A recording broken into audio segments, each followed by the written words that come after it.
মা হঠাৎ করে অসুস্থ হয়ে যাওয়ার কারণে মাকে হসপিটালে ভর্তি করানো হয়েছিল, আর মা ফিরে মাসির বাড়ি গেছিল কিছুদিন ওখানেই রেস্ট নিয়ে একবারে টেস্ট করিয়ে ফিরবে, তাই বাড়ির দায়িত্ব আমার উপরেই ছিল। কিন্তু সেদিন হয়েছিল একটা বিশাল বাজে এক্সপিরিয়েন্স।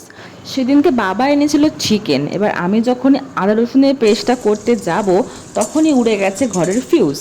বাবাকে ফোন করে বললাম এই গরমের মধ্যে কোনো কাজ করতে পারছি না, বাবা বললো আমি লোক পাঠাচ্ছি। এরই মধ্যে ডেলিভারি বয়ের ফোন, আমার দু হাতে লঙ্কা মাখা, আমি কীভাবে নেব ডেলিভারি, কোনোভাবে রাখলাম। দিয়ে মাংস রান্না করতে করতে মাঝখানে দেখলাম যে মিট মশলা শেষ, আবার গিয়ে মিট মশলা আনলাম। এর মধ্যে কারেন্টের লোক চলে এলো, দিয়ে আমি রান্না হাফ বন্ধ করে ওখানে ছিলাম। দিয়ে সব ফিউজ ঠিক করার পর আমি আবার রান্নাটা শুরু করলাম। এখানে দেখতে পাচ্ছ ভাত আর মাংস রেডি। তারপর আমি উচ্ছে আর ভেন্ডি সেদ্ধ আর ডাল আগেই করে রেখেছিলাম। সত্যি মা না থাকলে বোঝা যায় যে কতটা দায়িত্ব একটা বাড়ি সামলাতে।